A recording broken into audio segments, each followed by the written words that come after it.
Yes. Habari za wakati huu wa Tanzania. Kwa majina naitwa Captain Tesha, afisa kutoka Jeshi la Wananchi wa Tanzania katika kikosi cha Saki, kwa maana kwamba ni shule ya anga ya kijeshi. Awali ya yote napenda kumshukuru Mwenyezi Mungu, muumba mbingu na nchi, kwa kunipa uhai na afya mpaka muda huu ambapo nazungumza nanyi wa Tanzania wenzangu. Nikiwa na maumivu makubwa sana moyoni juu ya haya yanaendelea katika nchi yetu. Nimejaribu kutafakari sana mpaka muda mwingine kufikia kumshirikisha Mungu kwamba nikiwa naiona hatari kubwa sana ambayo ipo mbele yetu kama taifa. Haikuwa rahisi hata kidogo kwangu mpaka leo hii Watanzania kuniona nikiwa mbele yenu naongea haya mambo. Haikuwa rahisi kwa sababu nazijua taratibu zetu za kijeshi jinsi zilivyokuwa ngumu, hasa kwa mambo kama haya. Haikuwa rahisi hata kidogo kutafakari mpaka kuamua kufanya hiki. Kwa maana hiyo sasa, nikiwa naifahamu hatari hiyo iliyopo mbele yangu juu ya hichi ninachokifanya kwenye utaratibu wetu, desturi zetu, pia katika mambo mengine, sitojali hizo hatari kwa namna yoyote. Sitomwogopa mtu yoyote, ila heshima kwa wakuu wangu itabaki pale pale. Hivyo basi nimeweza kuandika barua kwenda kwa wakuu wangu wa kazi, kwa maana kwamba CDF na wengine, kuwaeleza kwamba siridhishwi kabisa kwa yanayoendelea nchini, na naiona hatari kubwa sana katika taifa letu. Hivyo basi ni vema kama jeshi kuchukua hatua haraka sana kabla hatujachelewa, kwa kuwa imani pekee iliyobaki kwa Tanzania ni jeshi lao. Japo muda mwingine wanasiasa wanajaribu kuliingiza jeshi letu kwenye mambo ya siasa,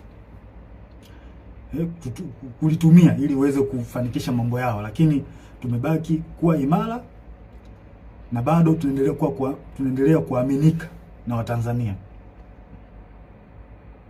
Hivyo basi, kwa kuona hilo na kuona hali ambayo ipo kwa sasa, sehemu pekee na imani pekee ya Watanzania ni kwenye jeshi lao. Hivyo nashauri jeshi letu liweze kuchukua nchi haraka sana na kuweza kuweka mambo sawa kuliko kuendelea kulazimisha kwenda mbele, hasa katika hili swala la uchaguzi. Baada ya kufanya hivyo, liweze kuwasikiliza wananchi kwenye taarifa, kwa maana kwamba taarifa mbalimbali kutoka kwa wananchi ziweze kuwasikiliza na maoni yao. Wanasiasa wazalendo waweze kusikilizwa, nao wenye uchungu na taifa hili wapo, wanajulikana. Mfano, kuna huyu mzee wetu mzuri kabisa, huyu Warioba, mzee mzuri sana huyu, na sijui kwa nini wanampuuza. Kuna huyu Humphrey Polepole, kuna mzee Butiku, kuna majaji wazuri, mfano huyu Jaji Robert Makaramba na wengine wengi.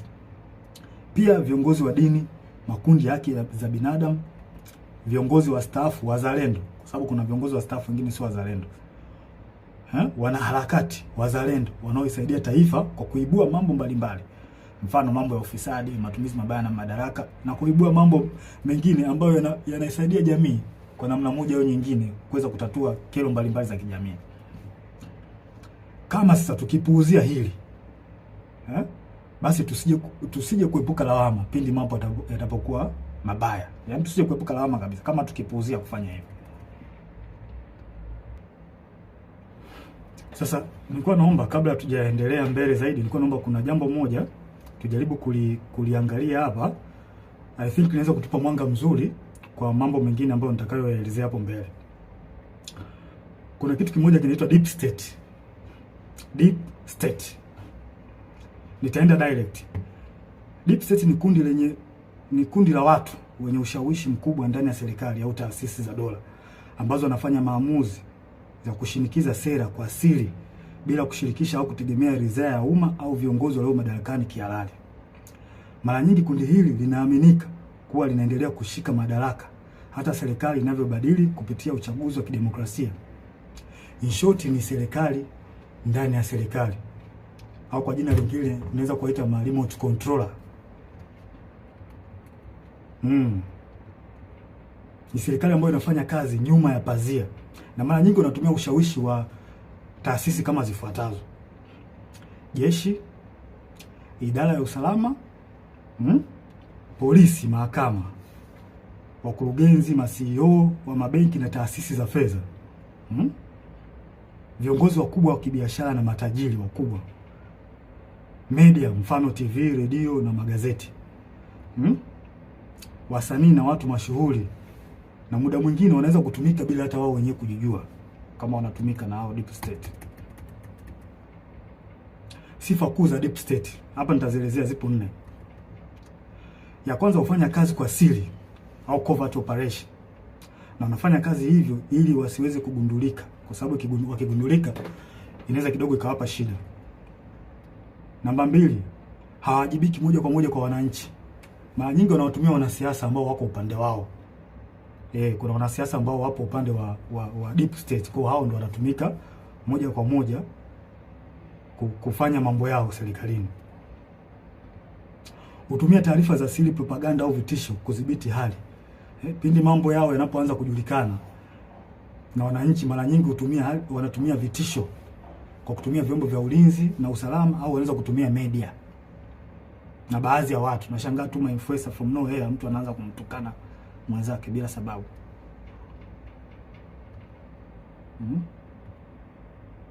Na wanaweza kumpinga au kumuondoa kiongozi aliyechaguliwa kama hawakubaliani naye. Mfano, wananchi labda wamemchagua kiongozi fulani ambao wao wamempenda, wameona kabisa huyu kiongozi ataenda kutusaidia kutukomboa katika nchi yetu au katika jamii yetu. Sasa kama huyo kiongozi ataenda tofauti na matakwa ya hao deep state, watafanya kila hila, aidha kumuondoa kwenye madaraka yake au kumdhuru afya yake, ikiwezekana kabisa kumuua. Sasa zifuatazo ni dalili ambazo zinaweza kuonyesha kwamba katika nchi yako kuna deep state. Namba 1, maamuzi makubwa yanafanyika nyuma ya pazia. Sera muhimu zinapangwa na watu wachache wasiochaguliwa na umma, ambazo hazina maslahi kwa umma na mara nyingi zinakuwa zinawakandamiza wananchi. Namba 2, idara za usalama zinakuwa na nguvu zaidi ya kawaida.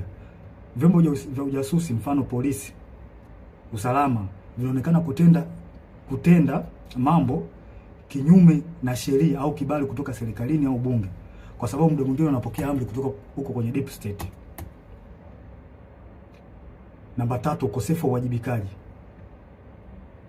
Unaweza kukuta kuna hali ya rushwa au kuna rushwa ambayo imefanyika katika taasisi fulani, na unashangaa tu from nowhere watu hawachukuliwi hatua, wanaekeana kinga. Na inaonekana kabisa watu wamefanya hizo hujuma za rushwa. Hakuna uwajibikaji, unaachwa. Namba 4, kampeni za habari na propaganda. Hutumia media, mfano magazeti, TV, radio na mitandao kwa ajili ya kutengeneza propaganda pindi unapoona taarifa zao au siri zao zinajulikana. Hutengeneza namna ya kuweza kuficha huo ukweli.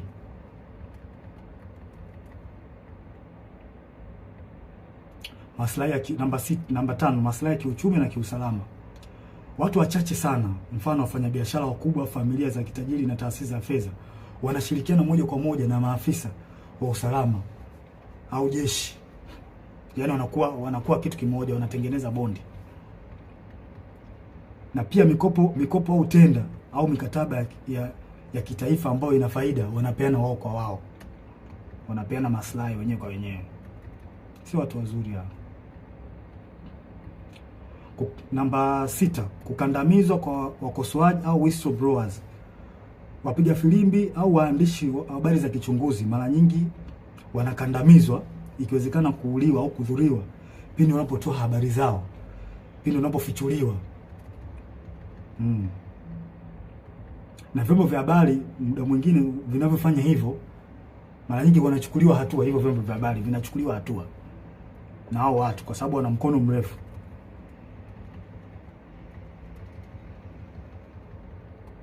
Si watu wazuri hao.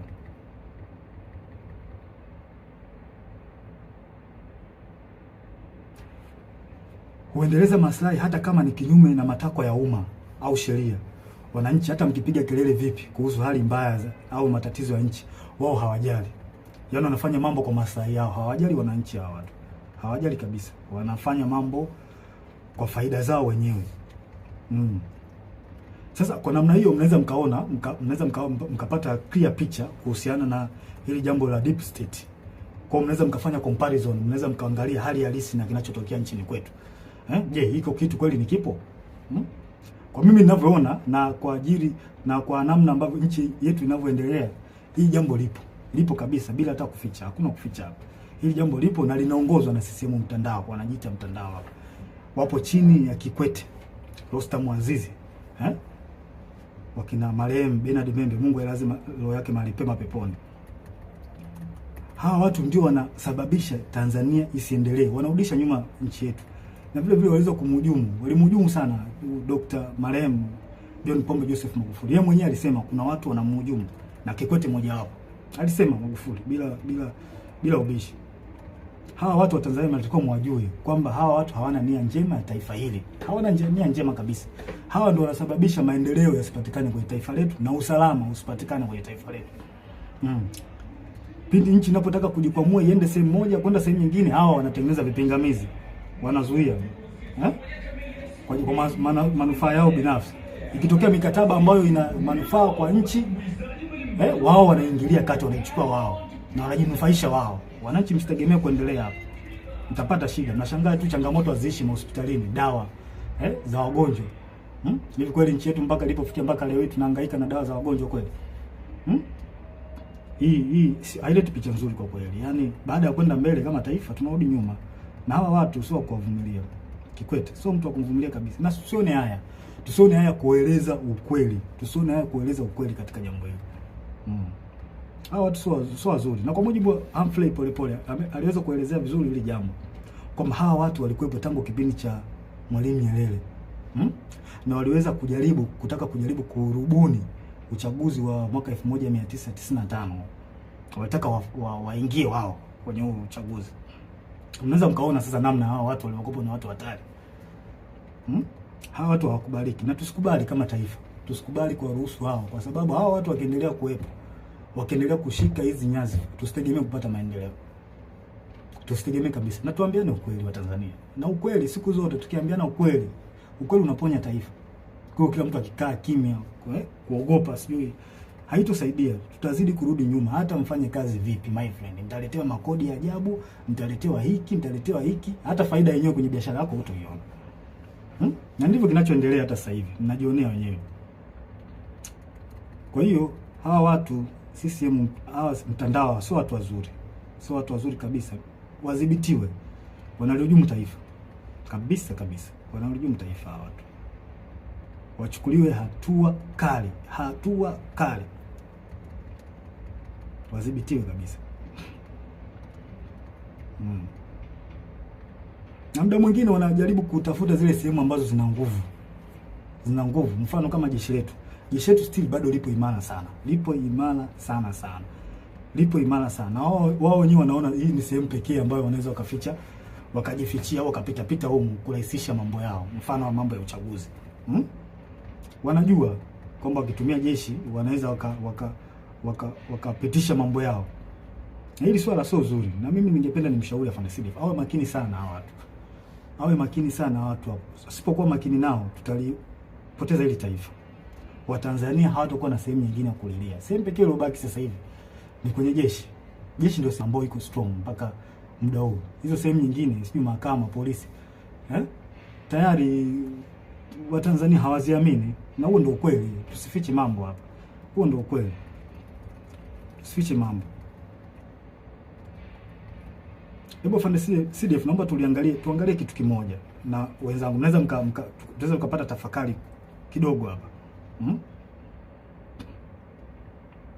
Tunajua katika jeshi letu kuna watu wa aina mbalimbali. Wako wengi sana. Kuna waumini wa Askofu Gwajima. Kuna watu ambao pia walikuwa wanampenda Magufuli. Kuna watu ambao pia ni waumini wa Roman Catholic. Na ambao pia wamesikitishwa sana na kupigwa kwa huyu padri wao Father Kitime. Kuna watu pia ambao ni watu ambao wanapenda haki, wanachukizwa tu na mambo ambayo yanaendelea nchini. Wapo kwenye jeshi letu, wapo watu wengi wazuri, wapo. Pia tuna watu ambao ni kabila la Kimasai ambao pia wameumizwa sana na swala ambalo linaendelea huko kwa ndugu zao, ikiwemo na wao wenyewe kuondolewa kwenye hii Ngorongoro na Loliondo, kufukuzwa. Wapo kwenye jeshi letu wa Masai, wapo. Wapo wengi sana. Pia kuna askari ambao ni ndugu jamaa na marafiki na watu ambao waliotekwa na kuuawa. Wapo ambao wana undugu au na urafiki. Wapo. Wapo wengi. Sasa hebu tutafakari kitu kimoja. Sasa kama hawa watu wapo na kwa namna moja au nyingine wameumizwa na haya ambao au wameathirika kwa namna moja ama nyingine na baadhi ya matendo ya serikali. Kwa mfano kama kupigwa kwa Father Kitime, au Wakatoliki ambao ni askari watajisikiaje? Kufungiwa kwa kanisa kwa la Askofu Gwajima, au waumini ambao ni askari kwenye jeshi letu watajisikiaje? Au Wamasai, maafisa na askari ambao ni Wamasai wamefukuzwa Ngorongoro huko ndugu zao, au ongezekana wao wenyewe watajisikiaje? Au askari na maafisa ambao ni wapenda haki, wanapenda tu kuona kwamba nchi inaenda katika misingi ya haki, wakiona haya yanayoendelea nchini watajisikiaje? Sasa vipi sasa ikionekana kwamba hao wanasiasa wanajaribu kulazimisha jeshi litumike kuwanufaisha wao, hasa chama tawala? Hawa watu hawa watajisikiaje? Watahisi vipi? Wakati chama tawala hicho ambacho kimeshika dola ndicho kilichowaumiza, kilicholeta machungu, kufungiwa kanisa, kufukuzwa kwa Masai Ngorongoro, Wakatoliki kwa Father Kitime kupigwa. Unadhania watajisikiaje watu? Sijui mnanielewa? Kwa hiyo tujiepushe sana Afande Sidif, na kuomba mkuu wangu, tujiepushe sana kukubali au kukubaliana na hawa wanasiasa kujaribu kuweka mambo yao ya kisiasa, kututumia sisi kupitisha mambo yao ya kisiasa, kutengeneza fia kwa Watanzania. Tusiruhusu watu wafanye hivyo. Tutaligawa jeshi.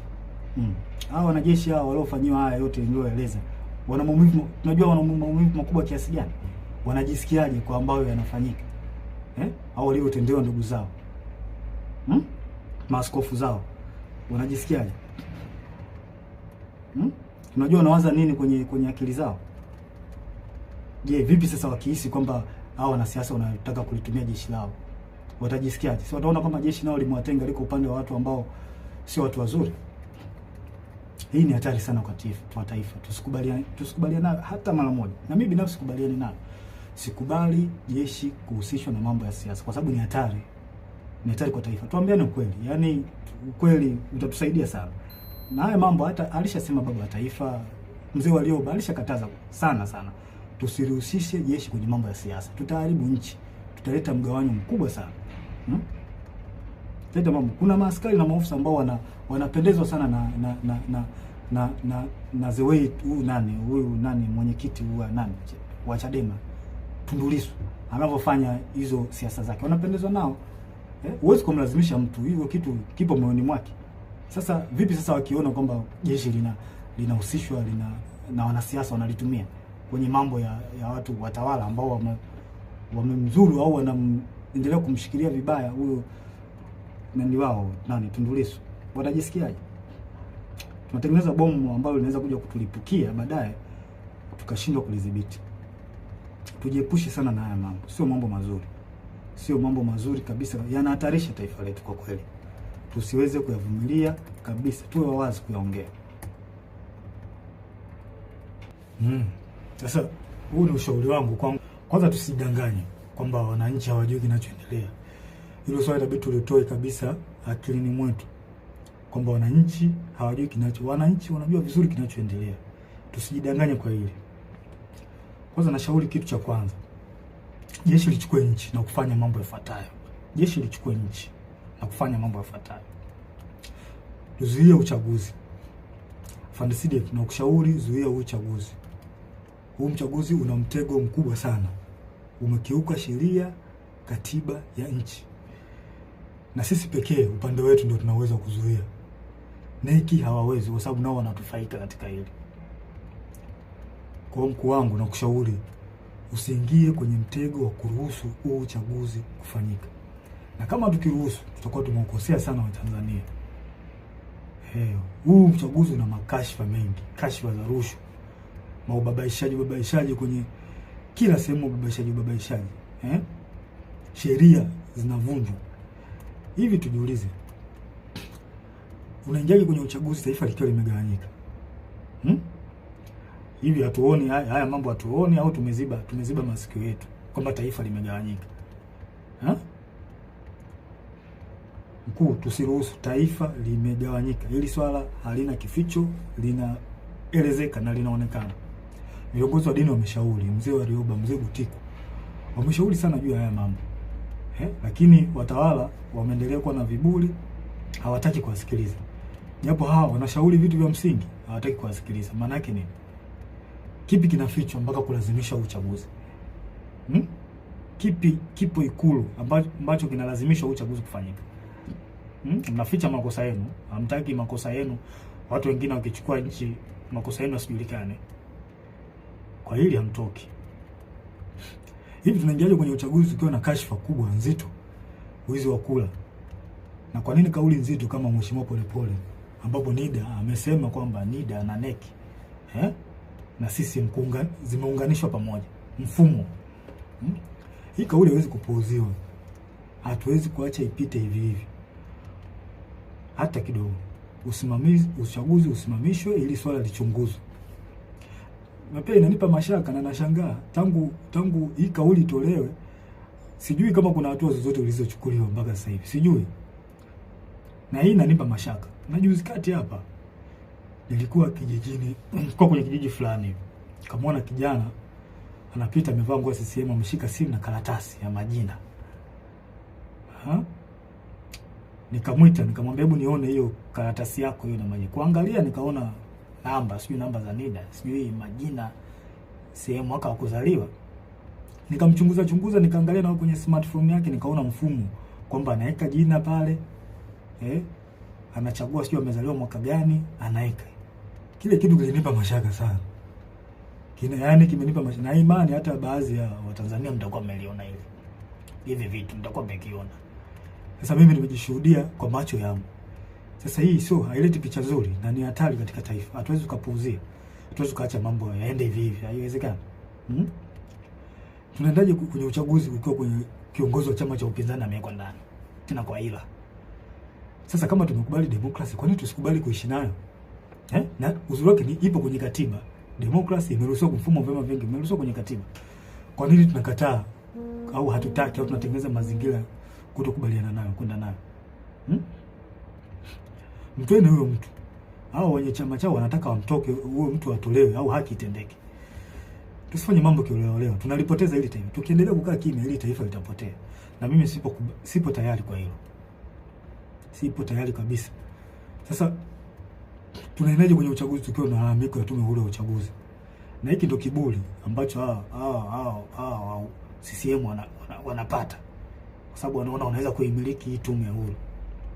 Mzee Warioba alishauri, mimi sio wa kwanza. Mzee Warioba alishauri watu mbalimbali wa haki za binadamu na wazalendo kweli hawa watu walishauri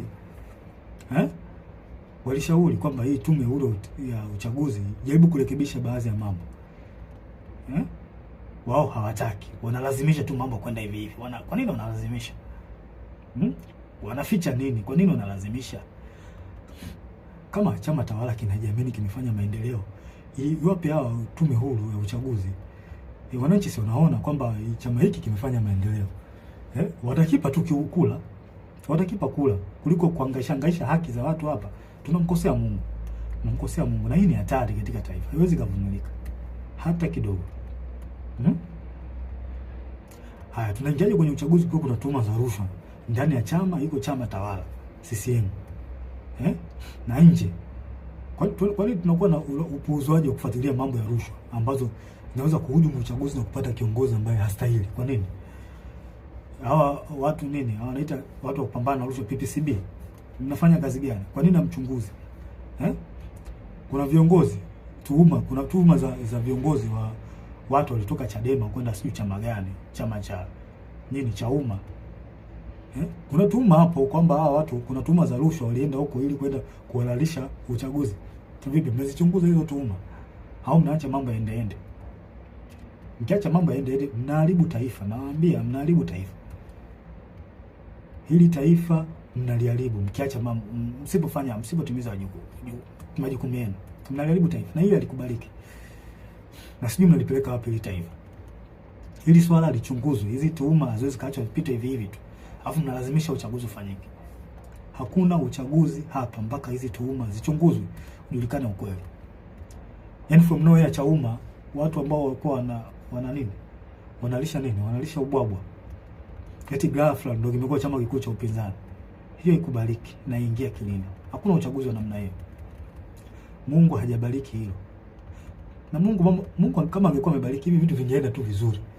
Sasa mnaenda kumpata kiongozi ambaye hata Mungu mwenyewe hajakubaliana naye. Hii ni hatari kwa taifa kubariki hata kidogo.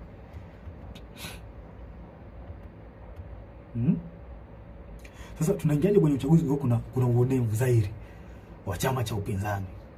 Kwa makusudi wanazuia kufanya hata mikutano yao. Wanafunguliwa kesi za hila na za ovyo za kuwazoofisha. Wafuasi wao wanakamatwa, wanatekwa, wengine wanauawa. Kama vile sio Tanzania. Hili halikubaliki. Halikubaliki hata kidogo. Kama tumekubali mfumo wa demokrasia, kwa nini tunashindwa kuishi nao? Mfumo wa demokrasia tumeukubali na tumeweka kwenye katiba. Kwa nini tunakubali kuishi? Kwa nini hatutaki kuishi nao? Kama hatutaki demokrasia, hii demokrasia mfumo wa vyama vingi, basi tuiondoe. Kuliko kufanya tu mambo kiolela, mnaua watu, mnawapiga, mnawazoofisha, sio vizuri, leti picha nzuri. Hawa ni Watanzania wenzetu. Haitaki hili swala, mimi sikubaliani nayo. Hiki kitu kipo ndani ya katiba. Mfumo wa vyama vingi upo ndani ya katiba. Sasa kwa nini mnawazoofisha hawa vyama hivi vya upinzani? Kwa nini mnawazoofisha? Wengine mnawafungulia makesi. Kweli hili halikubaliki. Alafu ngoja niwape mbinu chama tawala. Ngoja niwape mbinu ambayo iko very clear. If you really want to destroy or defeat the opposition party, the only thing is to derive development that will directly impact the life of citizen. Hii ndo the only way ya kuweza kudestroy chama cha upinzani. Pelekeni maendeleo kwa Watanzania. Pelekeni maji, pelekeni maendeleo yale ambayo ni tangible, ambayo direct itawafikia Watanzania, wananchi wenyewe. Hapo ndo njia sahihi ya kuweza kuua vyama vya upinzani. Na sio kama hivi mnavyofanya, mnawaua, mnawapiga. Haileti picha nzuri. Sio jambo zuri. Hao wote ni Watanzania. Sio jambo zuri kabisa, likubaliki. Mnamkosea Mungu bure. Haya, mtaingiaje kwenye uchaguzi? Hata chama chenyewe iko chama tawala. Uteuzi wao wa kiongozi wao hauna uhalali. Watu wamelalamika, wameenda mpaka mahakamani. Wengine mpaka leo wanalalamika kwenye vyombo vya habari na mitandao ya kijamii kwamba kiongozi wao hajateuliwa kwa mujibu wa katiba yao. Tunaendaje kwenye uchaguzi kwa staili kama hiyo? Nafasi za ubunge zimekuwa za rushwa. Ndugu jamaa na marafiki ndio wanapewa hizo nafasi. Sasa mtaenda kutengeneza serikali ya aina gani? Wale watu waliochaguliwa na Watanzania wenyewe na wananchi waliopitishwa kwenye kura za maoni, ambao wananchi wanawaamini kwamba ni watu wazuri na watendaji kazi wazuri, mmewakata, mmeka watu wetu. Sasa nashangaa mtaenda kutengeneza serikali ya aina gani huko mnapotaka kwenda? Hii ni hatari kwa taifa na haikubaliki. Haikubaliki hata kidogo.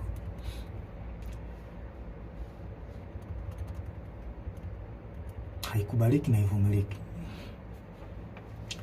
Sasa mkuu wangu wa CDF, kwa unyenyekevu mkubwa na heshima kubwa sana ambayo naiweka kwa mkuu wangu, kwa sasa wewe ndio mtu pekee ulioshika imani kwa wananchi na upo kwenye mtego mkubwa sana. Tengeneza faraja imani kwa wananchi. Hili swala sio la Chadema. Hili swala ni la taifa, umoja na mshikamano na upendo wa taifa letu. Ili tuweze kuendeleza hayo, na kushauri mkuu wangu, zuia uchaguzi. Uchaguzi hauna kibali hata kutoka kwa Mungu. Mkuu wangu Afande Sidifu, zuia uchaguzi. Kibali kutoka kwa wananchi tayari unacho, na imani wananchi watakuwa na imani wananchi wanataka, kwa hali tu inavyoonekana kwenye mitandao. Labda mitandao nao ni njia rahisi ya kuweza kupata taarifa, kupata habari. Wananchi wanaandika uchaguzi uzuiwe. Kwa hiyo Afande Sidifu, na kushauri mkuu wangu kwa upendo kabisa na unyenyekevu wa hali ya juu sana, stay positive, zuia uchaguzi. Kibali kutoka kwa Tanzania umepata, zuia uchaguzi, wavushe hapa tulipo. Na kwa hiyo ukifanya hivyo utarudisha imani kubwa kwa wananchi na jeshi, ambao ukweli usiofichika kwamba kuna namna ambayo jeshi letu liliteteleka, kwamba kuna namna ilionekana na ilihisiwa kwamba kuna namna inatumika na baadhi ya wanasiasa. Kwa hiyo ukifanya hivi utaweza kurudisha imani ya wanajeshi na wananchi kwenye jeshi lao. Kwa maana jeshi letu lipo kwa ajili ya kulinda katiba na kuwalinda wananchi, na sio kiongozi aliyekuwa madarakani. Mkuu wangu Afande Sidifu, nasisitiza tena, huu uchaguzi ni wa kihuni, tusikubali kabisa. Tusikubali wauni wachukue hili taifa. Na ndio maana kuna hali ya kulazimisha. Wauni kuna jambo wanataka kulifanya. Tusikubali. Tukifanya hivyo hakika tutakuwa tumeligawa taifa. Na haya mambo sio ya ufisadi ambao tunayaona sasa hivi. Ufisadi, sio uaji, yaani utaongezeka maradufu, na wananchi hawatakuwa na la kuongea. Utaongezeka maradufu tukikubali uchaguzi ufanyike. Afande Sidifu, umeshika matumaini ya Watanzania, zuia uchaguzi.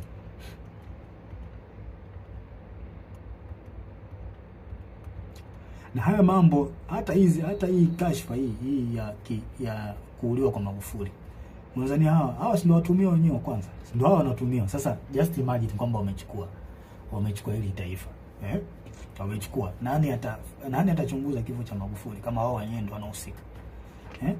Nani atarekebisha mikataba ya bandari, mikataba mbalimbali ikiwemo mkataba wa bandari, ikiwa wao ndio wamepitisha mikataba migodi, makaa ya mawe? Nani ataifuatilia wakati wao ndio wahusika wakuu? Inatia mashaka sana. Nani atafuatilia ukiukwaji wa haki za binadamu? Nani atafuatilia ukiukwaji wa utumiaji vibaya wa ofisi za umma, ikiwemo wao ndio wanahusika, ikiwa kwamba wao ndio wanahusika? Nani atafuatilia? Mkuu wangu Afande Sidifu, tusipochukua hatua za kuzuia huu uchaguzi, basi tunaenda kupoteza hili taifa na kuwasaliti wa Tanzania. Tusipofanya hivyo, tunaenda kuwasaliti wa Tanzania. Tujiulize, kwa nini wanalazimisha na kutumia nguvu kubwa katika huu uchaguzi? Kwa nini wanalazimisha hawa watu? Kuna nini wanaficha ambacho hawataki Watanzania wakijue hapo Ikulu? Kuna nini hiki hawa watu wanaficha mpaka walazimishe? Yaani mambo yanaenda tofauti na katiba, wao wanalazimisha tu, tofauti na sheria za uchaguzi wanalazimisha. Kuna nini? Wanatumia marushwa, wanatumia nguvu kubwa sana mpaka kuua watu. Kuna nini wanaficha? Mkuu, kila siku wananchi wanalia kwa haya yanayoendelea nchini. Wanalia sana huko mitandaoni, ukipita unaona. Hawana tena mahali pa kukimbilia kupata msaada. Maana kama mahakama yenyewe hawana imani nayo. Na mahakama ipo upande wa tawala. Jeshi la polisi ndio kabisa lipo hivyo, hawaliamini. Na huo ndio ukweli usofichi. Yaani hapa ni kuongea ukweli. Tukitaka kuliponya taifa letu tuongee ukweli. Hawaliamini. Na inasemekana kwamba watekaji wenyewe hao wenyewe ndio wanahusika. Hao jeshi la polisi baadhi yao wanahusika na utekaji. Bunge nalo ndio hivyo. Most of them kule ni chama tawala. Hawaliamini. Kwa sehemu pekee ambayo wananchi wanaiamini ni kwa jeshi lao la wananchi wa Tanzania. Wananchi wanalia sana mkuu. Wanataka jeshi lao liingilie kati, lichukue nchi, kuweka mambo sawa. Ili mambo na uchaguzi uende vizuri. Sasa kwa nini tusiwasikilize hawa wananchi wetu? Kwa nini tunawapuuza? Hili ndio jeshi lao, jeshi la wananchi ndio jeshi lao hawa wananchi. Tunataka tuwasikilize. Tusipowasikiliza hawa wataenda wapi? Hawa wananchi wataenda wapi tusipowasikiliza? Je, tunataka waingie mtaani wenyewe wakapambanie nchi yao? Kama sisi hatutaki kuwasikiliza wananchi. Na wananchi hao ndio wenye jeshi lao. Kwa hiyo tunataka maana yake ni kwamba tunawataka hao wananchi waingie mtaani wenyewe wakajikomboe, wakachukue nchi yao. Kwa hiyo tunataka hivyo. Mkuu, tusipowasaidia tutakuwa tumefanya usaliti mkubwa sana kwao. Na mimi daima, mimi Captain Tesha nitakuwa upande wa wananchi. Hili naliongea bila kificho, bila kuogopa mtu yoyote. Nitakuwa upande wa wananchi. Watanzania tambueni, kama jeshi lisipoingilia kati, basi jueni wanajeshi wengi wapo upande wenu. Tambueni hilo. Wanajeshi wengi hawakubaliani na kinachoendelea nchini. Wapo upande wenu.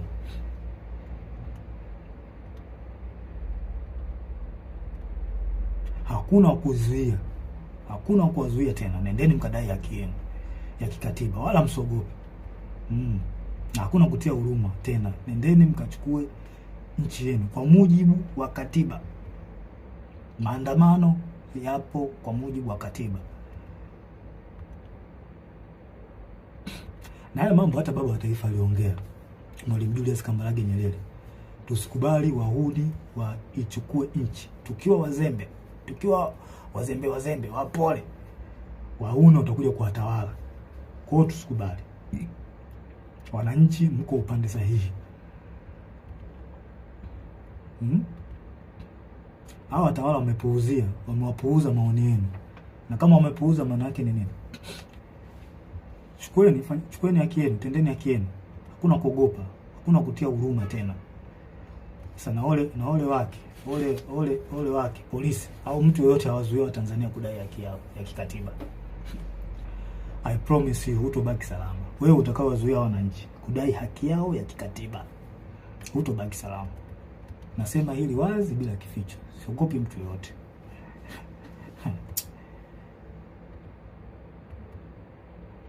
Ngoja niwaambie tu ukweli. Mimi napenda sana kuambia ukweli, hasa katika mambo critical kama haya, mambo ambayo yanahusu nchi. Mimi napenda sana kuongea ukweli. Yaani nyinyi watawala, msijidanganye kwamba mkipuuzia hali hii.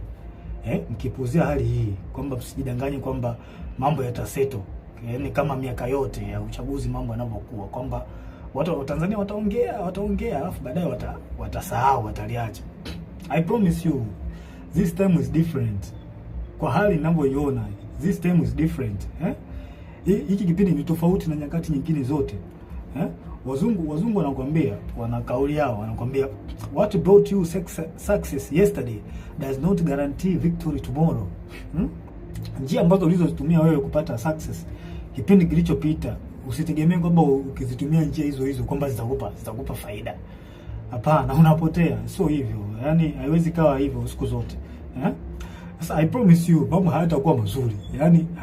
Yatakuwa mabaya zaidi. Life will never be this. Wazungu wanasema life will never be as usual kama mkilazimisha hili. Jinsi mnaona hata wenyewe mnaona kwamba hali ni tofauti. Kama mkilazimisha hili, life will never be as usual in Tanzania. Sure I'm telling you. Yes. Afande Sidef, mimi nakuombea kwa Mungu wa mbinguni katika jina la Yesu Kristo akupe hekima na ufunuo kuyaona haya na kulinusuru taifa. Kwa sababu mimi naamini kwa sasa wewe ndio mtu pekee unaoaminika na Watanzania. Ambao unaweza kuwavusha Watanzania. Wavushe hapa, wape kile kitu wanachokitaka, kwamba wanataka katiba mpya.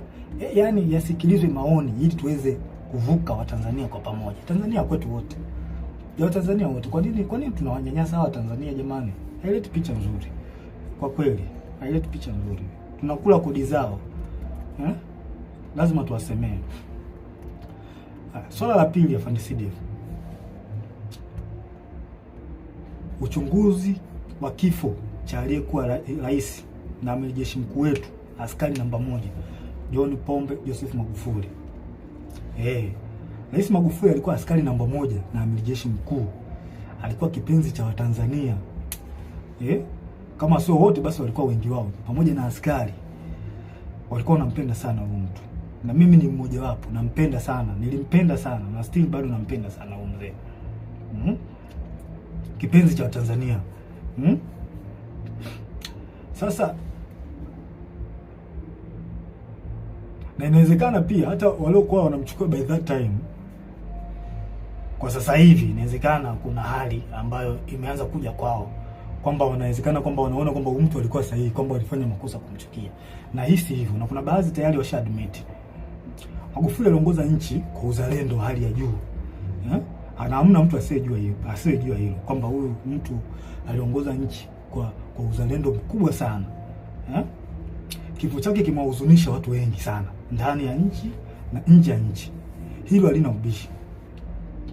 Na kuna wengine, nikiwa mimi Captain Tesha nikiwa ni mmoja wao, sijawahi kabisa kupona maumivu ya kifo chake. Yani mpaka leo sijawahi kupona maumivu ya huyu rais wangu John Pombe Joseph Magufuli. Naona sijui haya maumivu yataisha lini. Sasa kwa hali hiyo tumeweza kusikia taarifa mbalimbali.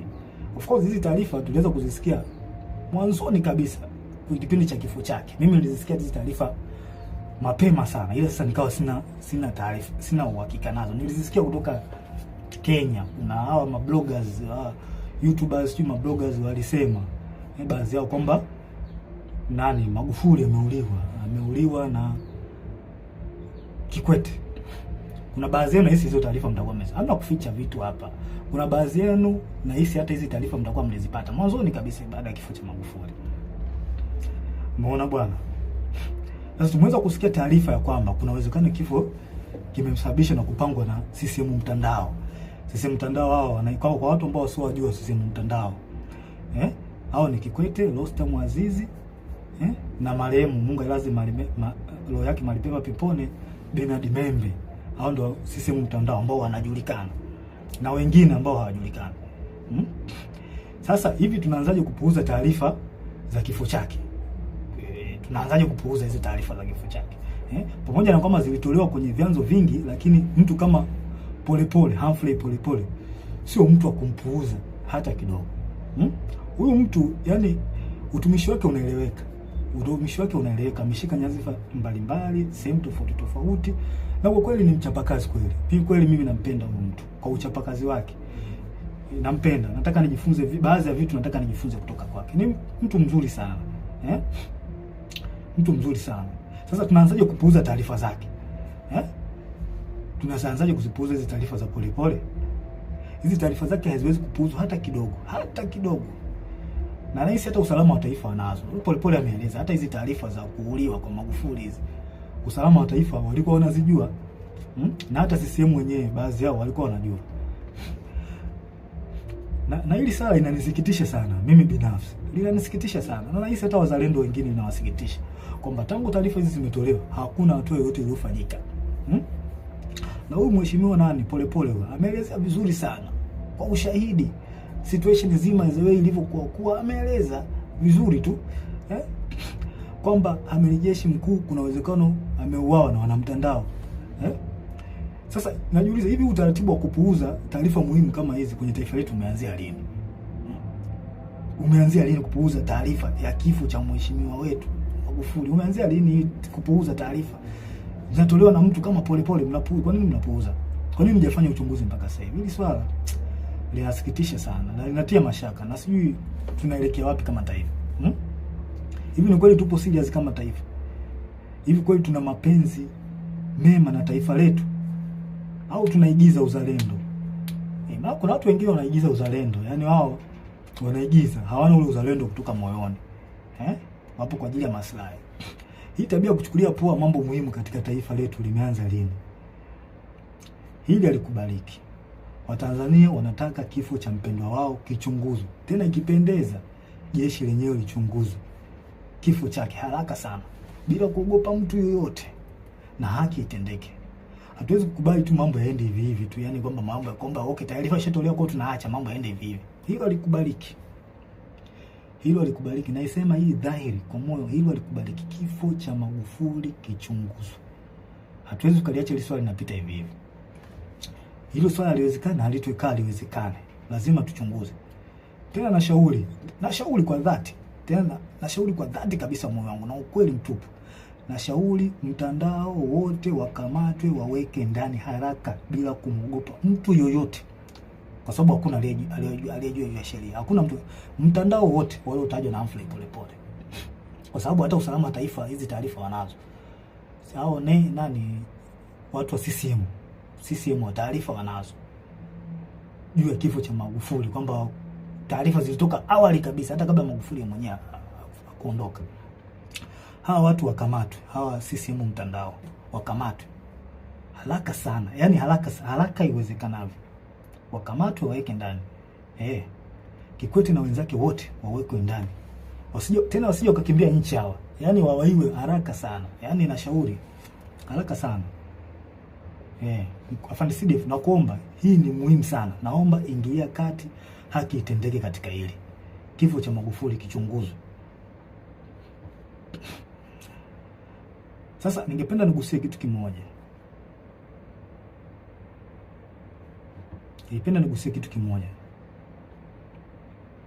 Mwaka 2005 kuna kiongozi mmoja wa kijeshi ilisemekana alilishwa sumu. Kilikuwa kipindi hiki ya mambo ya uchaguzi. Kuna kiongozi mmoja wa kijeshi ilisemekana alilishwa sumu, na hii imekuja baada ya yeye, ilisemekana kwamba alikataa, kuna baadhi ya maagizo alikataa, kwamba alilazimishwa au aliambiwa jeshi litumike kwa namna moja au nyingine kuwapa ushindi chama tawala. Ilikuwa mwaka gani? 2015. Na imani baadhi yetu tutakuwa tunakumbuka hii issue ilivyotikisa taifa by that time. Na huyu kiongozi alikuwa anapendwa sana na wanajeshi pamoja na raia, walimpenda sana. Sasa mimi nataka muunganishe dot, wa Tanzania wenyewe muunganishe dot. Kuanzia kifo cha Magufuli kwamba aliyekewa sumu. Huyu mzee Mangula wa huyu na ndio wa CCM, mnaweza mkachunguza.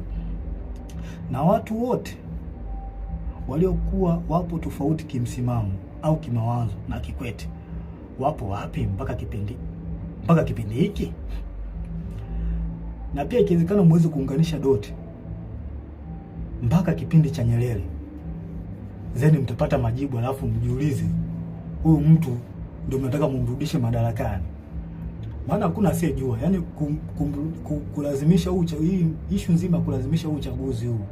Kikwete anahusika kwa 100%, hawezi kuepuka hiki. Na hatuwezi kukaa kimya, lazima tuongee ukweli. Unajua ukweli ndio unaponya taifa. Anahusika, kwa hiyo yeye anataka ajifichie huko kwamba okay, tukishaingia madarakani hapa kuna baadhi ya uchafu wake utafunikwa. Hii haikubaliki na haiwezekani. Haiwezekani. Samia yupo kwa ajili, Rais Samia yupo kwa ajili ya kunanili, yupo tu, ila watu ambao wapo nyuma yake ni hao kina Kikwete. Huyu mtu adhibitiwe, akamatwe yeye na mtandao wake haraka sana. Jibu hizi tuhuma za kifo cha Magufuli. Yaani akamatwe haraka sana. Tuwezi kuacha tu mambo hivi. Tukiacha mambo ende hivi tutaharibu taifa. Na mimi siwezi kukubali nikiwa hai kwamba nione taifa langu linaharibikiwa, sipo tayari kwa hiyo. Ushauri wangu wa tatu, Afande CDF, tusikubali hata kidogo wanasiasa kuhusisha jeshi letu na mambo ya siasa. Hili swala mimi sio mtu wa kwanza kulizungumzia, na madhara yake makubwa sana. Wananchi watakosa imani na jeshi lao. Yaani jeshi lishaanza kukaa tu kwamba inaegemea upande wa chama fulani. Vipi sasa wale upande wa chama kingine ambao ni wanajeshi au ambao ni raia watakuwa wanalionaje jeshi lao? Hili jambo sio zuri. Tuliangalia kwa makini. Kuna mambo mengine, kwa mfano kama sijui kuna picha zinazosambaa mitandaoni zikionyesha jeshi sijui jeshi lina magari ya kijeshi sijui yametumika, helikopta vikitumika, sijui watu wengine sijui wale kuruta wanaenda kwenye kampeni.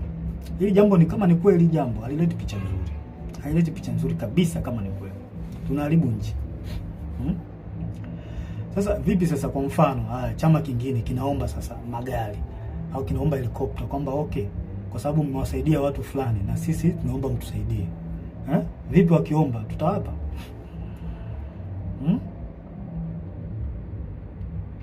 tumefika hapa. Okay, je, what next kama tukikataa? Na wao wanaujua ukweli. Haya mambo ndio maana Mwalimu Nyerere na pamoja na Warioba waliyakataa siasa, wanasiasa kulitumia jeshi. Sio kitu kizuri, linagawa, litakuja kugawa taifa vibaya sana. Mimi sikubaliani nao. Sababu madhara yake ni makubwa sana. Tutavunja ule umoja. Tutavunja umoja. Hao wanajeshi hao watakuwa wako hivi, hao watakuwa hivi. Hata imani kwa Tanzania itapungua. Na pia adui anaweza kutumia njia hizo za nyewe kugombana au nyewe kutofautiana. Adui anaweza kutumia njia hizo kutuhujumu. Inatokea sana. Haya mambo tusione haya kuyaongea. Tuyaongee kwa ukweli na kwa moyo mmoja, kwa sababu tukikaa kimya haya mambo yataendelea tu. Hawa watu watahisi kwamba hawa Tanzania hawajui au hawaelewi nini kinachoendelea. Kumbe wanaharibu nchi, alafu na nyinyi mnaamua kukaa kimya. Watu wema wakikaa kimya, mabaya yanaendelea kutapakaa, yanaendelea kuenea. Kuna watu wanaujua ukweli, alafu wanakaa kimya. Sasa unapofanya hivyo, yani unaruhusu yale mabaya kutembea, na mwisho wa siku itakuja kufikia na wewe. Kwa hiyo the best option, wewe unajiona wewe mtu mwema, kwamba unaona hiki kitu hawa watu watende, akiongea. Hata kama huwezi kuchukua action kubwa, wewe ongea. Utasaidia kupunguza yale mabaya. Haya. Ushauri wangu wa 4 kwako CDF. Unahusiana na swala zima la rasilimali za nchi. Tumesikia kuona taarifa mbalimbali kupitia kwenye vyombo rasmi vya habari na watu mbalimbali ambao wanaaminika, ambao hatuwezi kutilia shaka taarifa zao kwamba rasilimali zetu za taifa zinahujumiwa. Hizi taarifa na imani, hizi taarifa nyingi na imani unazo. Sasa mkuu, haya mambo sio kuwapuuzia hata kidogo. Swala mkataba wa bandari ambao ndio usalama wa taifa. Bandari ndio usalama wa taifa. Swala migodi. Migodi mbalimbali ya makaa ya mawe, dhahabu. Swala Ngorongoro. Naomba na nashauri mkuu wangu, liangalie na lifanyie kazi. Watu wa Ngorongoro wapewe haki yao. Tukumbuke haki haipotei. Haki ya watu haipotei. Tutaichelewesha tu, lakini haipotei. Maumivu leo nayo watu wa Ngorongoro hayaleti afya kwa taifa hata kidogo, zaidi ya kuleta laana. Kama tuwatendei haki hawa watu, tunaleta laana kwenye taifa. Mtaka muelewe hivyo. Msipowatendea haki watu, taifa litapata laana, pamoja na wewe kiongozi ambaye unasimamia. Sio umeshindwa kutenda haki. Hawa watu wa Ngorongoro wana maumivu makubwa sana. Sana. Pia nashauri jeshi lako lipitie mikataba ya tangu Magufuli alipofariki. Nasemekana kuna mikataba mingi imepitishwa hapa ambayo haina manufaa kwa taifa. Mengi. Sasa mimi I'm just think kwamba hii hali kwamba okay, tukiacha iendelee hivi, tukiruhusu uchaguzi upite hivi ambao ni wa magumashi. Hivi mikataba nani ataipitia? Nani ataipitia hii mikataba jamani? Ndiko tu uchungu na taifa letu. Hawa watu hawa ambao wako madarakani wanaonekana hawana uchungu kabisa. Na hilo swala halina ubishi. Tuongee ukweli. Hili swala halina ubishi kabisa. Nani ataichunguza sasa hiyo mikataba? Kwa hiyo afande CDF na shauri mikataba yote tangu Magufuli alipofariki mpaka sasa ichunguzwe. Kwa sababu haya mambo tunayoyasikia kwa watu ambao tunawaamini na mitandaoni sio ya kupuuzia, kwa sababu mitandao ni chanzo pia cha kupata taarifa. Kwa hiyo issue iliyobaki ni kuyafanyia kazi. Kwa hizo taarifa za mitandaoni sio za kupuuzia hata kidogo.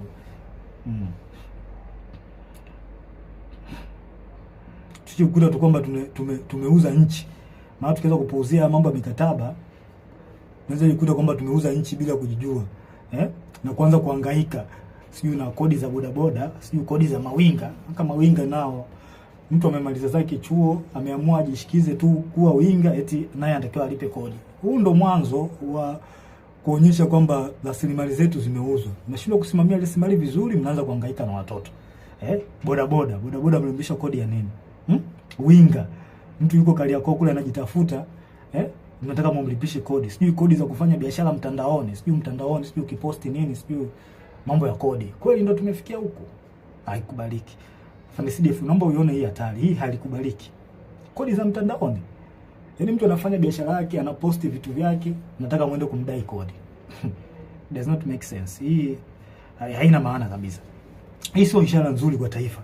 Yaani badala ya kuendelea mbele, kurahisisha maisha ya wananchi, sisi tunarudi nyuma na kuzidisha ugumu wa wananchi. Yaani serikali inataka ifanye maendeleo kwa ajili ya kurahisisha maisha ya wananchi. Yaani wananchi wapate unafuu, wajisikie fahari kuishi katika nchi yao. Sasa sisi ndio tunazidi kuwekea ugumu. Haya makodi ambayo hayana ajabu haya yanatoka wapi? Hii inaonyesha tumeshindwa kusimamia rasilimali zetu. Kwa hiyo Afande CDF tunashauri rasilimali zichunguzwe. Mimi binafsi sipo tayari kuvumilia haya hata kidogo. Sipo naongea hii kwa moyo wa dhati. Siogopi kitu chochote. Yaani siogopi kitu chochote. Issue kama ya kifo, kufa ndio kitu ambacho siogopi kabisa. Kwa sababu mpaka nimeamua kuwa mwanajeshi, swala la kifo nilikuwa nalijua. Kwa hiyo siogopi. Sipo tayari kuvumilia haya hata kidogo. Baba wa Taifa alisema tukiwa wahoga kuyazungumza na kuchukua hatua kwa mambo haya, ipo siku taifa litatawaliwa na wauni. Hii ni kauli aliongea Baba wa Taifa. Mnaweza mkaiangalia kwenye speech zake. Na Baba wa Taifa ndio mtu ambaye tunamchukulia kama ni mtu ambaye anatuongoza. Zile speech zake zinatuongoza taifa kuelekea katika sehemu ambayo ni nzuri kimaendeleo. Sasa kama Baba wa Taifa ameliongea hili, mimi sio mtu wa kwanza. Mimi naishi katika nanili zake, speech zake. Na hiyo dalili, hiyo kauli aliyoongea Baba wa Taifa kwamba tukiwa hawa wauni wakiachwa, tukiacha mambo bila kuyaongea, mambo mabaya bila kuongea, ipo siku taifa litatumiwa na wauni. Hiyo dalili ni tayari kama imeshaanza kuonekana. Watanzania watakuwa washahidi. Kwa hiyo yanayoendelea, hii dalili imejidhihirisha. Na ni kweli tunatawaliwa na wauni. Hilo swala hakuna haya kuliongea. Tunatawaliwa na wauni, hawana uzalendo na taifa letu. Mimi sikubali kutawaliwa na wauni. Sasa mkuu wangu Afande CDF, na kushauri tuchukue nchi na kuyazuia haya haraka sana. Tuchukue na kuyazuia haya. Kwa maana kama tukiruhusu, basi tutajua tutakuwa tumewakosea Watanzania na nchi itakuwa mikononi mwa wauni. Haya tunayoona sasa hivi na hisi yataongezeka mara nyingi sana. Na yote anaongozwa na Kikwete. Huyu mtu mimi sijui kama ana hofu ya Mungu. Sielewi. Sasa naomba tutafakari mambo fulani. Niwarudishe nyuma kidogo. Kuna jambo moja wa Tanzania huwa tuna tabia ya kusahau. Hasa situation iliyokuwa miaka ya nyuma, hasa kuanzia mwaka 2005 mpaka 2015. Kipindi cha utawala wa Kikwete. Ngoja tukumbushane nchi jinsi ilivyochezewa na Kikwete kwa kashfa za matumizi mabaya ya madaraka, ambaye sasa huyu Kikwete yuko karibu na Samia. Kwa hiyo mtatafakari wenyewe. Haya. Moja, kuna kashfa ya malipo ya nje EPA. Kuanzia mwaka 2005 kwa makadirio tu hapo, ambao mtakuwa na taarifa sahihi, I think mnaweza mkaweka mambo sawa. Kuanzia mwaka 2005 mpaka mwaka 2006 ambapo Benki Kuu BOT ilihusika. Kiasi cha fedha cha bilioni 133 zilipotezwa. Ambapo kwa taarifa Daudi Balali alihusika. Watu ambao mlikuwepo kipindi hiko na hizi taarifa mliipata. Kuna kashfa ya Richmond 2006 mpaka 2008 ambapo Edward Lowassa, Nazir Kanamagi na Ibrahimu Msabaha, hawa watu walituhumiwa kwa kashfa hizi. Kuna mabilioni ya pesa mengi hapo yalipotea. Kuna kashfa ya Meremeta, Tan Gold na Deep Green Finance mwaka 2006 mpaka mwaka 2007. Bilioni 155 zilitumika bila uwazi. Watu wamebeba hela hapo. Kipindi cha Kikwete alikuwa kiongozi. Kuna kashfa ya rada 2007. Serikali ilinunua rada kutoka Bae. Kampuni inaitwa Bae, I think iko UK. Kwa bei ya juu mno kupitia rushwa. Yaani watu hawa wauni wauni watu wabaya sana. Hawa wauni walipandisha gharama. Yaani hii kampuni ilikuwa inauza gharama ya chini, lakini wauni ambao walipewa kwenda kufanya manunuzi ya rada wakapandisha gharama. Karibia bilioni 60, waliongezea bilioni 60. Kwenye ununuzi wa hii rada kutoka UK. Sasa kwa bahati nzuri serikali baada ya kufuatilia zile fedha ziliweza kurudishwa na serikali ya Uingereza, bilioni 60. Naona mambo haya. Haya. Kashfa ya makaa ya mawe ya Kiwila Coal Mine kuanzia mwaka 2008. Mgodi uliuzwa kwa kampuni inayohusishwa na viongozi wa juu kwa wakati huo ambaye alikuwa Edwin Lowassa na Daniel Yona.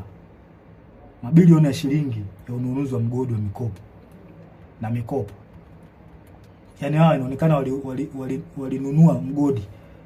Walinunua mgodi kwa gharama, walifanya hujuma kununua mgodi kwa gharama ya chini. Hujuma hizo. Kuna kashfa nyingine ya shirika la ndege la Tanzania ATCL 2008 mpaka 2010. Mabilioni ya pesa ya hasara kwa shirika. ATCL iliingia mkataba mbovu na South Africa Airways. Pia mikataba ya kukodisha ndege kwa gharama kubwa. Unaona mambo haya.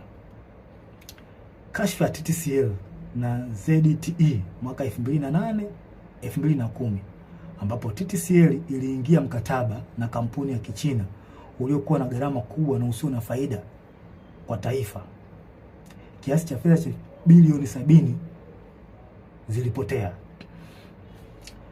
Kashfa nyingine ni kashfa ya bandari na TICS 2010 mpaka 2015. Mamia ya bilioni yalikuwa yanapotea kila mwaka juu ya rushwa, upotevu wa mapato, mikataba mibovu kati ya TPA na waendeshaji binafsi wa bandari. Kashfa nyingine ni kashfa ya gesi ya Mtwara 2012 mpaka 2013. Rushwa ya mabilioni ya dola yalifanyika kwenye mkataba. Hii ilipelekea maandamano makubwa Mtwara na baadhi ya watu kupoteza maisha. Kashfa nyingine ni kashfa ya Tegeta Escrow 2014. Mitambo ya umeme IPTL PA. Fedha zilikuwa katika account ya escrow ya benki kuu zilichukuliwa na kugawiwa kwa watu binafsi, makampuni na viongozi wa kisiasa.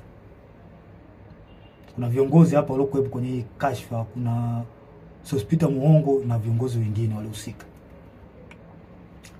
Kashfa NCCF na Kigamboni New City 2012-2014. NCCF iliwekeza katika mradi mikubwa ya ujenzi ikiwemo mradi wa Kigamboni New City bila uwazi na kwa gharama kubwa. Billions of money zilipotea kwenye hii kashfa. Kashfa nyingine ni kashfa ya bandari ambao wengi wenu, bandari ya Bagamoyo ambao wengi wenu mlisikia. Hizo ni kashfa kubwa. Ingawa zipo nyingi lakini hizi ni baadhi. Hizi ni kubwa ambazo zilikuwa kipindi cha utawala wa Kikwete. Huyo mtu ambaye sasa hivi yupo karibu sasa na Rais Samia. Pia kuna kashfa ndogo za kipindi hicho. Kuna manunuzi ya magari ya mawaziri na viongozi, magari ya kifahari 2006 mpaka 2011. Yaani kuna magari ya kifahari yalinunuliwa ya mawaziri na viongozi kwa wakati huo. Kuna ubadhirifu katika miradi ya maji ya vijijini mwaka 2009 mpaka 2013. Baadhi ya miradi ilipokea fedha nyingi lakini haikukamilika. Hizo hata Magufuli aliliongelea. Mikopo yenye utata kupitia benki za serikali kama TIB na benki ya kilimo. Na baadhi walionufaika walikuwa wana ushawishi kisiasa. Yaani wanasiasa walijinufaisha kupata mikopo kwenye hizo benki. Ufisadi katika mikataba ya ujenzi wa barabara na madaraja. Gharama zilikuwa zikipandishwa kiholela. Kashfa ya manunuzi ya sare za jeshi la polisi. Angela Kiziga alihusika. Sasa hizo ni kashfa ambazo zilikuwa kipindi cha Kikwete, huyu mtu ambaye yuko sasa hivi yuko na Mama Samia, yuko karibu naye sana. Nadhani mnaweza mkawa na picha fulani. Sasa basi, kwa baadhi ya watu ambao mlikuwa mmesahau haya na ambao mlikuwa hamjapata akili, hii ndio awamu ambayo Kikwete alikuwa kiongozi. Na kashfa nyingi hapo mtandaoni na kashfa nyingi hapo, wana mtandao walihusika kwenye hizo kashfa hizo. Kwa hiyo mnaweza kutafakari wenyewe na kupata majibu kwa hizi kashfa. Tena hizi ni chache, zipo nyingi sana. Kashfa za awamu ya 6 ambazo kipindi cha mama, na imani mmezisikia. Mmezisikia, nyingine mmezishuhudia na mnaziona mpaka wakati huu. Kashfa za mama. Tusifiche mambo. Unajua, tukitaka kuponya taifa, mimi kila siku nitakuwa naongea. Tukitaka kuponya taifa, tuongee ukweli. Ukweli unaponya taifa. Hamna kuficha ficha mambo hapa. Nilikula kiapo cha kusema ukweli. Mimi nitasema ukweli, hata kama unawaumiza, nitasema ukweli. Kashfa za awamu ya 6 mnazisikia. Kila siku zinapostiwa. Pole mheshimiwa pole. Tena pole anajitahidi sana kueleza Watanzania. Mimi yani, hebu msikilizeni huyo mtu. Huyo mtu anawasaidia. Msikilizeni. Ameeleza makashfa nyingi, mama mfisadi ya mtoto wa mtoto wa nani? Mtoto wa rais. Mtoto wa rais tulitegemea uwe mfano kwa vijana wa Tanzania. Kuwa mtu ambaye una tabia nzuri. Una mwelekeo mzuri. Lakini mtoto wa kiongozi ndio anakuwa mtu mwenye kashfa. Haileti picha nzuri kwa taifa, na ni aibu. Ni aibu kwa mheshimiwa rais mtoto wako kuwa na kashfa. Ni aibu. Aibu sana.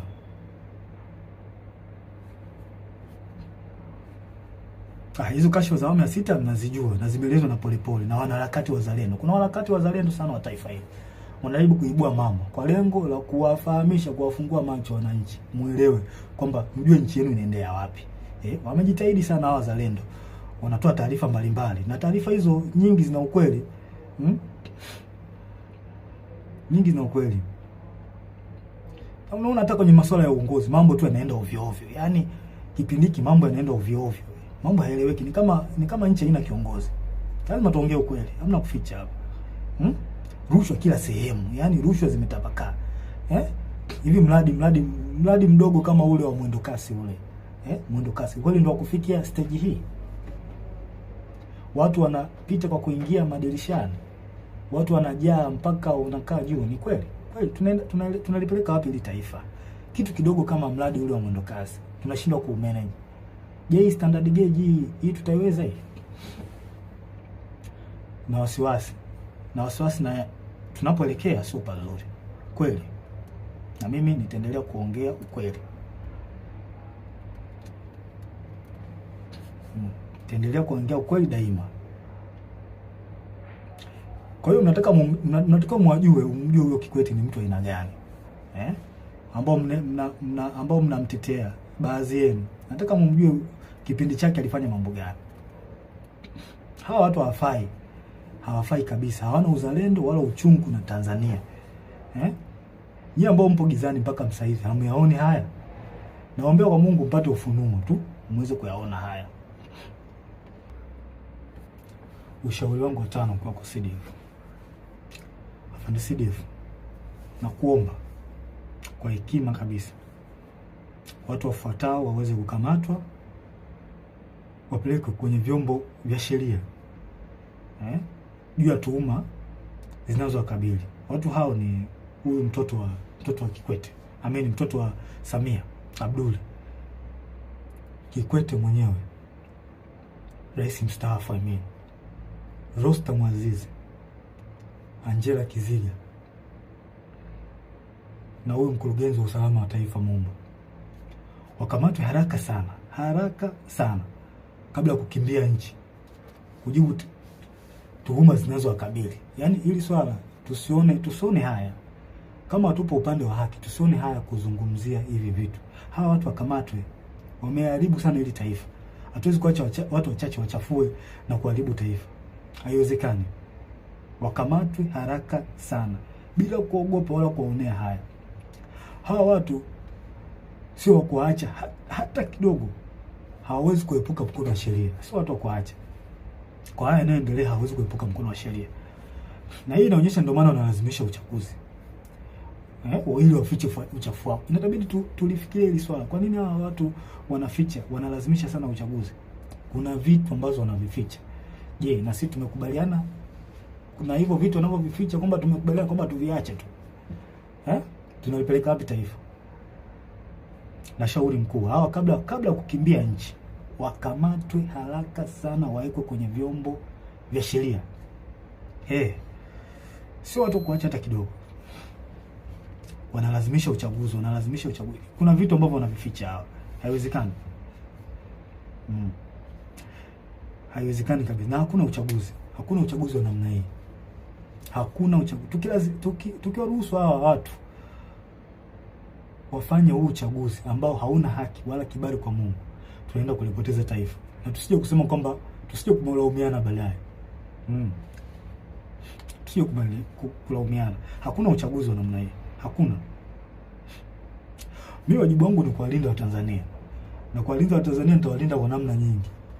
Nitawalinda kwa njia ya kuongea, nitawalinda kwa njia ya silaha pale inapobidi. Nipo tayari kwa hilo kwa sababu ndicho kiopo changu. Na najisikia faraja kuwalinda hao Watanzania. Yaani ni faraja kubwa sana. Kubwa sana. Nawapenda sana. Mkuu, nasisitiza tena. Na sio kwamba nakupa amri, na shauri. Hawa watu wakamatwe haraka sana. Hili swala halitopita daima mpaka haki itendeke. Nchi gani tunakubali kusumbuliwa na kikundi cha watu wachache wasioitakia mema nchi? Yaani kikundi cha watu wachache kisichozidi hata 20 kinasumbua watu almost milioni 60. Kweli tunakubali kusumbuliwa na watu na wanajeshi na tukiwemo huko? Mimi sikubali. Hao watu wakamatwe ili turudishe imani kwa taifa na uwajibikaji. Maana walishazoea kwamba Tanzania wanaongea alafu watasahau. Hili swala halitosahaulika milele na milele. Mpaka kieleweke. Na hata kama imetokea mmeniua mimi, na imani wako watu wengine wataendelea kuongea. Kwa sababu mnaweza mkatafakari kama mnahangaika na watu ambao wanaongea ukweli, afu mnawaua tangu mlipoanza hivyo vitu vya kuwaua watu mpaka leo hii. Vipi mmefanikiwa? Lazima tuongee ukweli, hamna kufichana hapa. Mlifanikiwa? Kwa mimi nitaongea, mkiniua watakuja watu wengine kuongea. Mpaka kieleweke. Haki lazima itendeke hapa. Nyerere alishasema tukikaa kizembe wauni watakuja kututawala. Mimi sikubali kutawaliwa na muone. Sasa afande CDF, naomba niliweke ili swala niliweke, niwe mkweli katika swala hili. Na wanajeshi wenzangu wazalendo kweli. Naomba niliweke ili swala liwe open kwenu. Tusipokuwa makini, jeshi letu litakuja kutekwa na wanasiasa. Hii inakuwa mwazi kabisa, sincerely. Kama ilivyotekwa mahakama, jeshi la polisi, usalama, na iona hatari jeshi letu nalo kuja kutekwa na wanasiasa.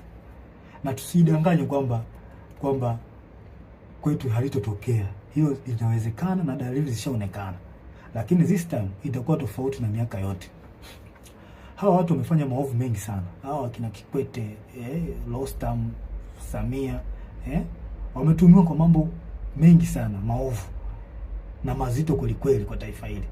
Hivi mnahisi watakaa kizembe? Watakaa kizembe tu? Lazima walazimishe kwa uchaguzi. Lazima walazimishe. Kwani tunadhani kwamba hatujui au wanadhani kwamba hawajui hatari ambayo iko mbele yao kwa yote waliyofanya? Jeshi pekee ndio sehemu iliyobaki kwa hao kujihakikishia usalama wa kudumu. I promise, kama hawa watu wakiingia madarakani, na jeshi letu ndio litakuwa mwisho wake, kwa sababu watahakikisha wanalikamata jeshi kama walivyofanya kwenye vyombo vingine vya ulinzi na usalama. Hili halina ubishi na liongea kwa ukweli. Watalikamata jeshi letu na watafanikiwa. Na hii watafanya ili wapate full protection. Na hapo wananchi na wanajeshi wenye uzalendo wa kweli na mapenzi mema katika taifa hili mtakuwa hamna pa kwenda kwa kulilia. Lazima tutataka full protection. Kwa sababu kwa uchafu waliofanya lazima watajitahidi by enemies wapate full protection. Na sehemu iliyobaki ni jeshini. Kwa hiyo lazima watalikamata jeshi. Lazima tukiruhusu uchaguzi ufanyike. Uchaguzi huu ufanyike. Lazima watalikamata jeshi. Kama ilivyokuwa polisi na mahakama. Lazima watafanya hivyo. Je, tupo tayari kwamba tunakubali wafanye hivyo? Hawa tuone hii hatari ambayo iko mbele yetu.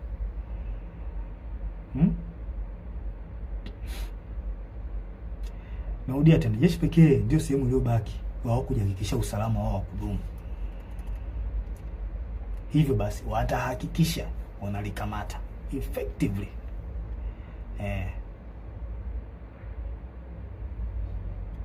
Hawa watu wa FARDC lazima wadhibitiwe haraka sana.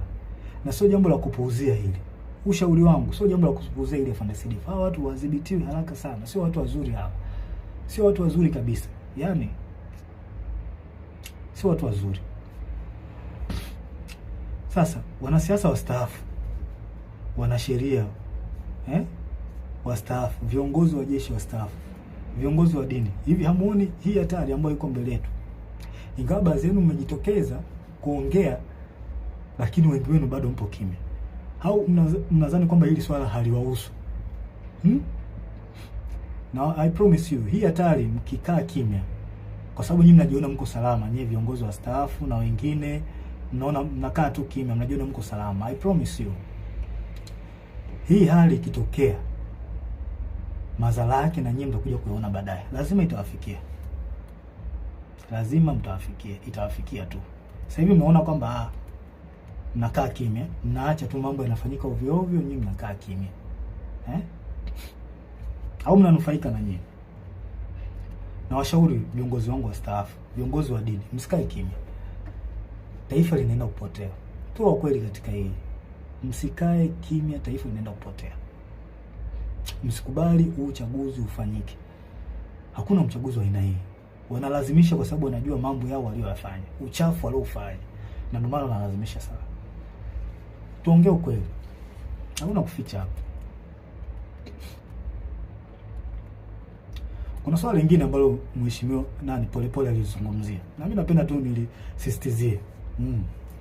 Nashauri katika taasisi zote za serikali, vyombo vya ulinzi na usalama, mahakama, bunge, wizara zote, hasa wizara ya fedha, taasisi za usalama wa taifa na sehemu nyinginezo, tunzeni taarifa zote za ushahidi zinazohusu ukiukwaji wa sheria na taratibu za serikali. Kama msipofanya hivyo, time will come, and it very soon, time will come, tutataka mtujibu wape zilizopo hizo taarifa, na tutakuwa na uvumilivu na mtu yoyote. Sure, I'm telling you, hatutokuwa na uvumilivu na mtu yoyote. Tunzeni hizo taarifa, tunzeni taarifa zote za mambo ya rushwa, za mambo za ukiukwaji wa madaraka, uvunjifu wa taratibu, uvunjifu wa sheria. Tunzeni hizo taarifa. Time will come, tutahitaji hizo taarifa.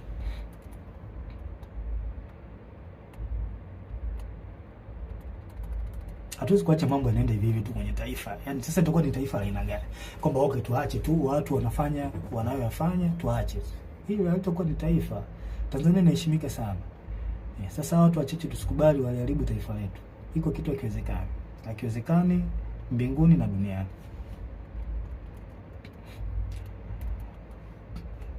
Pia nashauri wanasiasa na baadhi wakuu wa vyombo vya ulinzi na usalama, hebu tuache kutengeneza psychological fear kwa Tanzania.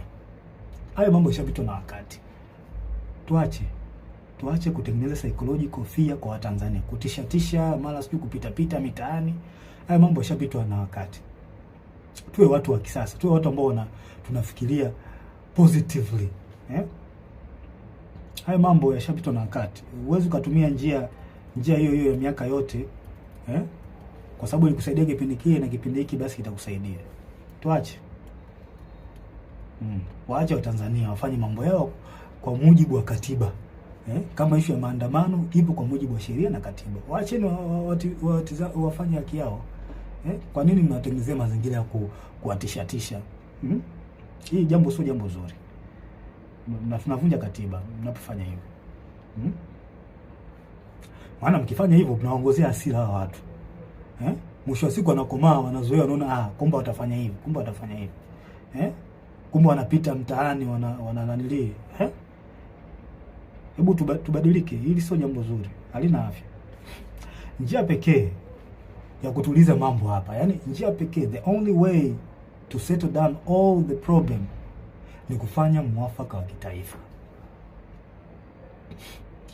Hiyo ndio njia pekee ambayo itasaidia haya yote kuliko kuwatishatisha. Na watishaji wananchi, watu wenu walipa kodi hawa. Wake zenu hawa, wake zenu. Wa marafiki zenu, ndugu zenu, wachumba zenu. Ndio hawa wako uraiani. Kwa hiyo mnawatishatisha. Kwa nini mnawatisha? Sio jambo zuri. The only way ni kufanya mwafaka wa kitaifa. Kudumisha upendo na amani katika taifa, na sio kuwatisha raia. Mimi sikubaliani nayo, iko kitu na sikipendi. Tunataka tujue pia huu mwaka ni tofauti. Hili swala halihusu chama fulani, eti sijui chama cha upinzani. Hapana, hili swala ni la taifa. Tusome alama za nyakati tuone. Hili swala linahusu taifa. Sio swala la Chadema hili swala.